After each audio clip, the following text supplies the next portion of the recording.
आज मैं तुम सबको एक बहुत क्लियर बात बताता हूँ। हम थोड़े से मिसगाइड हो गए, थोड़े से हमें ना रीअलाइनमेंट की ज़रूरत है। दुनिया में ना 3 तरह के लोग हैं। एक वो जो बिल्कुल बिगिनर्स हैं, जिन्होंने अभी ये तैयारी शुरू करनी है। दूसरे वो लोग हैं जिन्होंने तैयारी शुरू कर दी है बट उनको भी क्लैरिटी नहीं है। और तीसरे वो हैं जिनको तैयारी शुरू किए हुए अच्छा खासा समय हो गया, उनको क्लैरिटी आ चुकी है। उनके लिए तो ये बहुत ही इंपॉर्टेंट है। अगर एग्री करते हो आज ऑनेस्टली कमेंट करना। लेकिन जो बिगिनर्स हैं उनको तो ये पता ही नहीं है।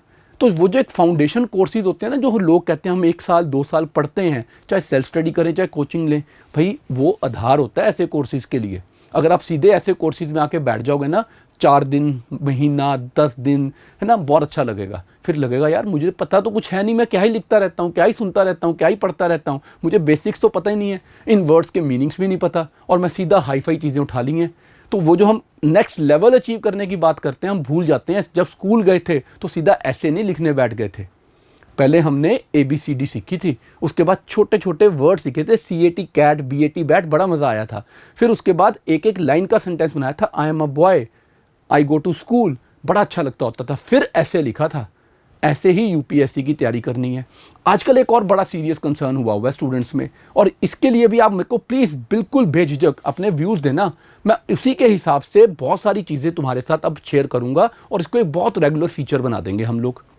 राइट, कंसर्न होगा यार IAS में तो सक्सेस ही नहीं और करप्शन है, और वैसे भी गवर्नमेंट एग्जाम्स में अब पता नहीं कभी पेपर लीक हो जाता है, कभी पेपर कैंसिल हो जाता है, या पेपर होता ही नहीं है, और कितना टाइम लगाते हैं हम इस तैयारी में। सक्सेस तो गारंटेड नहीं है। तो भाई सबसे इंपॉर्टेंट चीज़, सक्सेस तो कहीं भी गारंटेड नहीं है। या तो बता दो कि यार लाइफ में तुम्हारे पास ये एक शॉर्ट वे है कि तुम इसके बेसिस पे सक्सेसफुल बन ही जाओगे, फिर तो उसको फॉलो करो। अगर इतना ही श्योर हो फिर तो जेन्युइनली उसी को फॉलो करो। लेकिन जब हमें पता है कि हम सब डॉक्टर नहीं बन सकते, हम सब इंजीनियर नहीं बन सकते, हम सब साइंटिस्ट नहीं बनते, हम सब MBA नहीं कर सकते, हम सब IAS नहीं कर सकते, हम सब डिफेंस में नहीं जा सकते, हम सब CAPF में नहीं जा सकते, हम सब CA नहीं बन सकते, और हम सब लॉयर्स नहीं बन सकते, हम सब जजेस नहीं बन सकते, हम सब बिजनेसमैन नहीं बन सकते, लेकिन हम अपनी लाइफ में किसी एक चीज़ के लिए तो जेन्युइन एफर्ट करेंगे ना, तभी सक्सेसफुल होंगे। And success comes at a price, and price is not just the money. वो पैसा थोड़ा होता है, वो हमारा कमिटमेंट भी होता है, वो हमारी डेडिकेशन भी होता है। अब ऐसे टाइम पर एक और चीज़ समझ लेते हैं। हमारी लाइफ में एक फंडा बिल्कुल फंडामेंटली गलत है। हम बात करते हैं यार ग्रेजुएशन के बाद सोचेंगे, और हमारे पेरेंट्स भी टू सम एक्सटेंट हमें सपोर्ट कर देते हैं, हाँ यार पहले ग्रेजुएशन कर लो। जब हम ग्रेजुएट होते हैं तो हम 21-22 साल के तो हो चुके हैं, 20-21 साल के। अब जब उसके बाद हम सोचना शुरू करते हैं तो 1 साल तो सोचने में निकल जाता है। फिर हम 22-23 साल की उम्र में अपनी तैयारी शुरू करते हैं, let's say for civil services. जब हम 22-23 साल में तैयारी शुरू करते हैं और हमारा बेस ही नहीं होता, तो हमें 1 से 2 साल तो बेस बनाने में लग जाते हैं। अब हम 25-26 साल तक पहुंच गए हैं, और पेपर अपने आप में 1-1.5 साल की प्रोसेस है। तो अब पहली अटेम्प्ट के बाद ही सोशल प्रेशर, फैमिली का प्रेशर, अपने आप पे मॉरल प्रेशर फील होना शुरू हो जाता है कि मैं 26 साल का हो गया, साथ के लोग तो एडजस्ट हो गए, सेटल हो गए, और मैं क्या कर रहा हूँ, मैं तो अभी भी सिर्फ स्ट्रगल कर रहा हूँ। सो भाई तुमने तैयारी का जो सिस्टम था वही गलत तरीके से स्टार्ट कर दिया। यही तैयारी हम ग्रेजुएशन के साथ साथ करनी शुरू कर दें। दिन में 3-4 घंटे का कमिटमेंट कर लें कि यार पढ़ना है, अपनी लाइफ के अपने एम्स को अचीव करने के लिए थोड़ा हमें कमिटमेंट करना है। चाहे सेल्फ स्टडी से पढ़ लें, चाहे कोचिंग से पढ़ लें, चाहे मेंटरिंग से पढ़ लें, कोई एक मेथड अडॉप्ट करके दिन के 3-4 घंटे का कमिटमेंट करते हैं। ग्रेजुएशन के साथ साथ सिलेबस कंप्लीट कर लेते हैं, और रिवाइज कर लेते हैं, और टेस्ट दे लेते हैं, और इंप्रूव कर लेते हैं। इमीडिएटली आफ्टर ग्रेजुएशन 21-22 साल में पहला अटैम्प्ट दे लेते हैं। जब पहला अटैम्प्ट हमने इतनी यंग एज में दे लिया, अगर तो हमारी तैयारी बहुत ही अच्छी थी तो हम क्वालिफाई भी कर जाएंगे।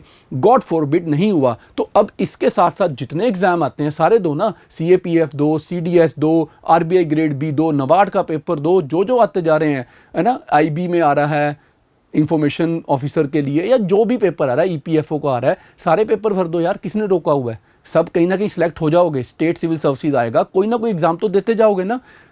अनलेस कि तुम 23-24 साल तक कहीं सिलेक्ट नहीं हुए, भाई छोड़ दो, रुक जाओ। अब एकदम से ये मत सोच लो, ठान लो कि मैं तो इसी पे ही फंसा रहूंगा। तैयारी हो चुकी है, तुम अपना बेस्ट दे चुके हो, अब सिर्फ और सिर्फ तुम्हें रिवाइज करना है। तो साथ में जो जॉब सबसे पहले मिले, चाहे प्राइवेट मिले चाहे गवर्नमेंट जॉब मिले, या तुम अपना कोई नया एंटरप्राइज स्टार्ट करना चाहते हो, कर दो।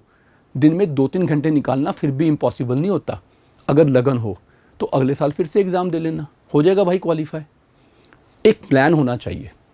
अब हमें एक ऐसा टीचर चाहिए होगा, एक ऐसा मेंटर चाहिए होगा, एक ऐसा गाइड चाहिए होगा जो हमें स्टेप बाय स्टेप हर चीज़ के लिए क्लैरिटी देता जाए कि अब तैयारी शुरू कर दो, अब ये स्टेप ले लो, अब ये सिलेबस का पार्ट उठा लो, अब टेस्ट कर लो, अब इवैल्यूएशन करवा लो, अब इसमें इम्प्रूवमेंट कर लो, अब इसको थोड़ी देर के लिए बैक बर्नर पे रख दो, अब किसी और चीज़ पे थोड़ा फोकस कर लो। तो हर चीज़ की एक स्ट्रैटेजिक प्लानिंग होनी चाहिए। अब जो ये इंसान होगा, जो ये रिस्पॉन्सिबिलिटी लेगा, वो गुरु ही बनेगा। और गुरु फीस नहीं मांगता, हम गुरु को देते हैं गुरु दक्षिणा, राइट। तो अगर आप में से कुछ लोग इस कोर्स में इंटरेस्टेड हैं हमारे साथ, जिसमें मैं तुम्हें पढ़ाऊं, समझाऊं, तुम्हारा हैंड होल्ड करूं, तुम्हें मेंटोर करूं, तुम्हारी हर एक चैलेंज को तुम्हारे साथ खड़ा होकर फेस करूं, तो इसकी जो एक फीस बोल लो या गुरु दक्षिणा बोल लो, वो क्या होनी चाहिए, वो भी आज तुम लोग डिसाइड करो। मैं सोचता हूं पोस्ट दिवाली, 1 नवंबर की दिवाली है, 7 नवंबर से हम ये कोर्स स्टार्ट करें और इसको 3 कैटेगरीज में डिवाइड करके करें। एक वो ग्रुप हो जिन लोगों ने 2025 में प्रीलियम देना है, एक वो ग्रुप हो जिन्होंने 2026 में प्रीलियम्स देना है, और एक वो जो 2027 का टारगेट रखते हैं। आप बताओ आप कब का टारगेट रखते हो? आपके हिसाब से इसकी मंथली सब्सक्रिप्शन जो हो इस कोर्स की, वो कितनी होनी चाहिए? तो इसको बिल्कुल अफोर्डेबल बनाए, कोई स्ट्रेस ना हो कितनी फीस कहाँ से अफोर्ड करेंगे। आपको डेली बेसिस पे टारगेट्स मिले, आपको ऐसे ही वीडियोस के थ्रू बहुत सारी चीज़ें समझाई जाएं, और साथ के साथ आपके रेगुलर टेस्ट हों जिनकी इवैल्यूएशन हो, आपको फीडबैक दिए जाएं। एक बड़ा ही होलसम कॉम्प्रिहेंसिव प्लान हो जो आपको मॉनिटर भी करे, आपको गाइड भी करे और आपको अकाउंटेबल बना दे। जैसे कि आपको एक टारगेट दिया जाए कि आपको आज शाम तक ये काम कंप्लीट करके रिपोर्ट बैक करना है, व्हाट्सएप पे मैसेज करना है, आपकी अकाउंटेबिलिटी फिक्स की जाए। अगर आप मैसेज ना करो या अगर आप टारगेट लेके उसको अचीव ना करो, तो there should be someone who should ask you कि क्यों नहीं किया यार, क्या हो गया, आज नहीं कर पाए, चलो फिर कल के लिए इसके ऊपर अब एफर्ट करते हैं। एक रेगुलरिटी मेंटेन करवाई जाए। तो इस सारे प्लान की आप लोग बताओगे, do you want someone to do this for you? Number 1, if yes, अगर आप चाहते हो कोई आपके लिए ये सब कुछ करे, तो उसके लिए आप क्या वाजिब फीस समझते हो, वो भी आप बताओगे। इसको एक बहुत ही डेमोक्रेटिक वे में एक नया रेवोल्यूशन स्टार्ट करते हैं।